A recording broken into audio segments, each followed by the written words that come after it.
Bonjour, Madame Floyd. Hello. Hola. Avant tout, je suis désolé pour le format de ma présentation. J'ai eu quelques de problèmes. Mon anniversaire.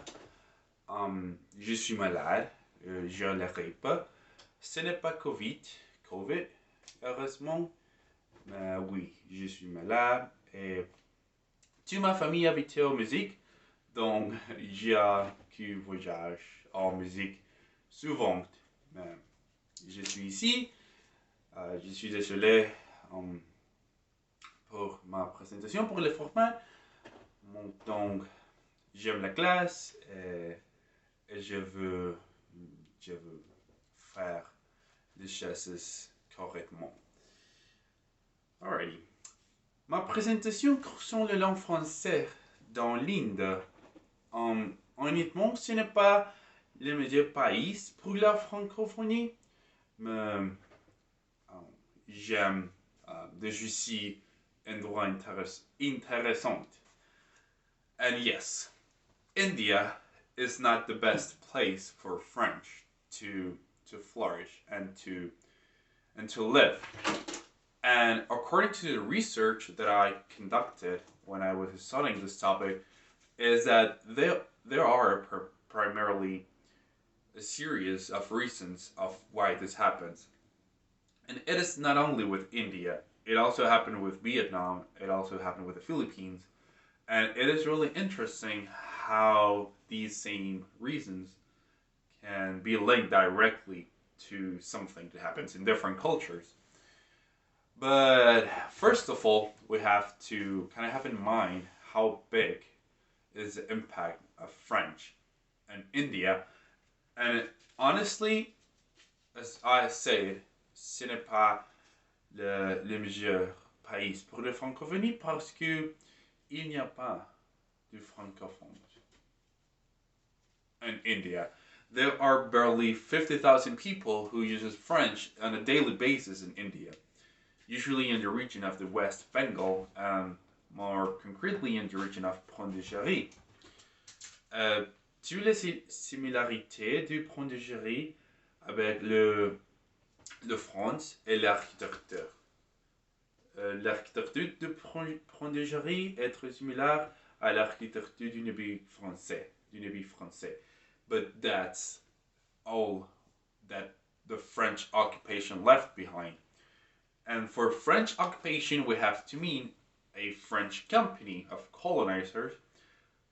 If we are familiar with basic history, we know that the English, the Dutch, and the French used to create companies that took over a certain place, a certain soil, and attached this place to the country or the ruler or the kingdom, etc. So in this case, the French company in India was pretty small, and it always remained small. It was never très significant. It was always just a small place in the land.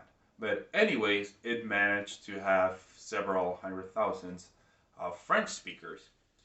So, il est très difficile pour la langue française de s'opprimer dans des sociétés comme l'Inde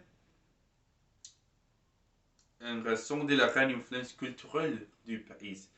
L'influence culturelle, that is the main focus that I think we have to keep when we deal with places like this regarding to the adoption of a Western or a Romance language in general. Oui, l'influence culturelle du pays en termes de la langue. La prononciation is considérablement, that's a cognate, but it's a really hard cognate, différente de celle de la France. Comme en anglais, la prononciation indienne est très marquée. So, what do I mean with the culture of the language? In India, we know that the Hinduism, it's kind of the main religion, or if not, it's a really important part of the Indian identity. So it is really hard to link foreign languages to a religion that is directly related with the language. And another thing that we have to have in mind is that Indian or Hindu is not the only language in India. So there are, I'm not sure of the number, but there should be not less of 100 or not too less than 100.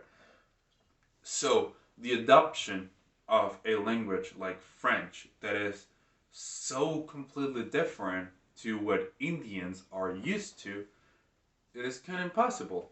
And there always is a cultural resistance and an objection towards the invasive language.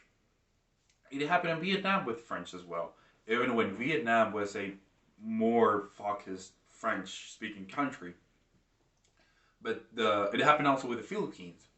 I would have loved to talk about the Philippines in class because I believe that it would like give us a different mindset regarding to languages.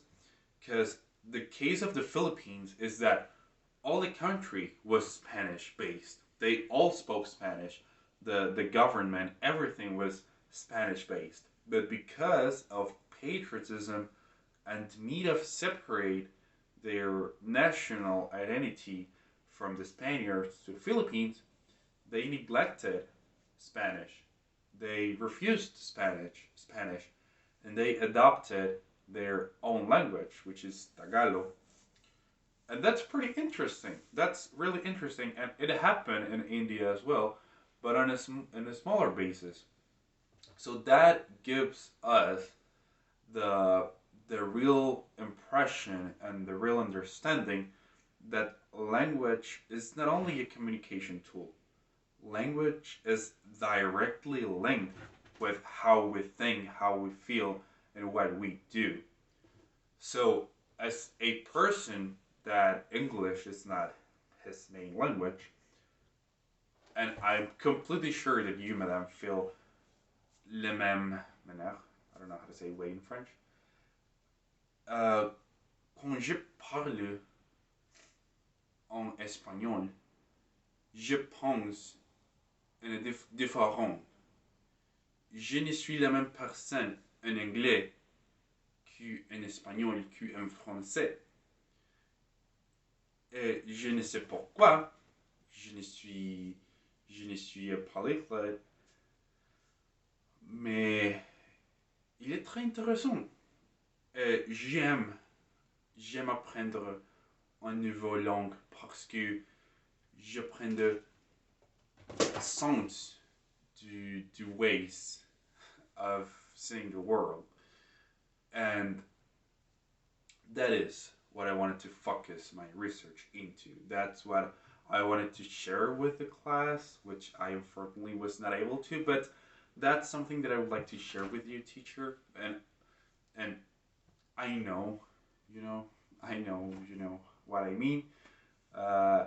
Et c'est très intéressant. C'est très intéressant. Um, Away from grammar, I know grammar and reading and stuff like that. It's fundamental for language learning. C'est très important pour apprendre en idiomique.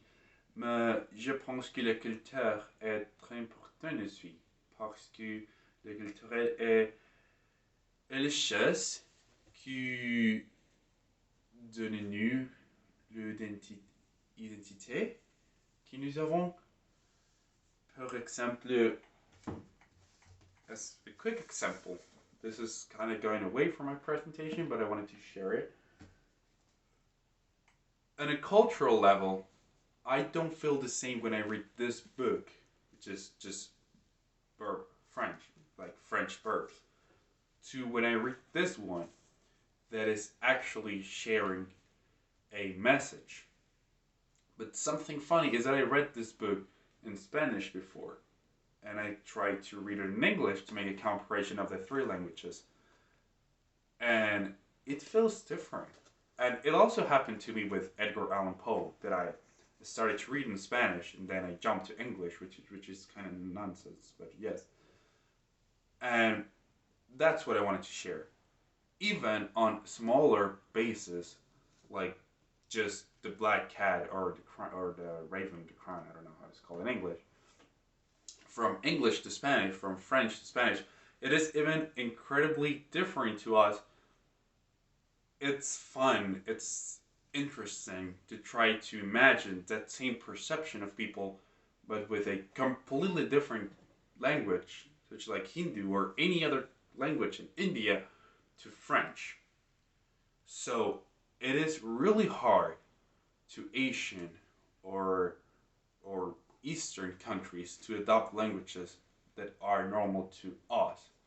And I think that it is really bad that we have a really Western vision of the world and we think that people think as we think, you know. Mais, mais il n'est pas lui. Il n'est pas comment la personne tout le monde pense. Donc, oui, that's why I love our class, because we'll also get into this kind of stuff. And yep, I kind of just wanted to share this. Je suis désolé pour ma présentation. I'm so sorry for the format of my presentation, but I hope it could be enough. I actually forgot my laptop charger in Mexico, and I don't have my laptop right now. That's why I'm doing it with my phone, and I don't know how I'm gonna edit this. Désolé. Je ne sais pas si je vais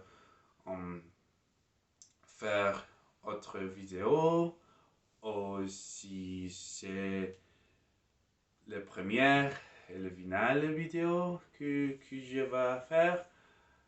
Ben, mais oui, thank you so much for this. I hope it's enough for my presentation, and yes, it's quite sad that I cannot share this with my roommate, with my classmates. But yeah, I hope we can get more of this on French 102, which I'm already registered to. And 1 second.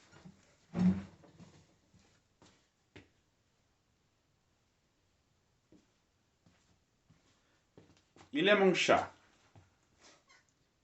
Il est pas, il est désolé. Il est très annoying. Il est très beau. Il est Nemo. He's my son. So yeah. Say bye, Nemo. Bye bye.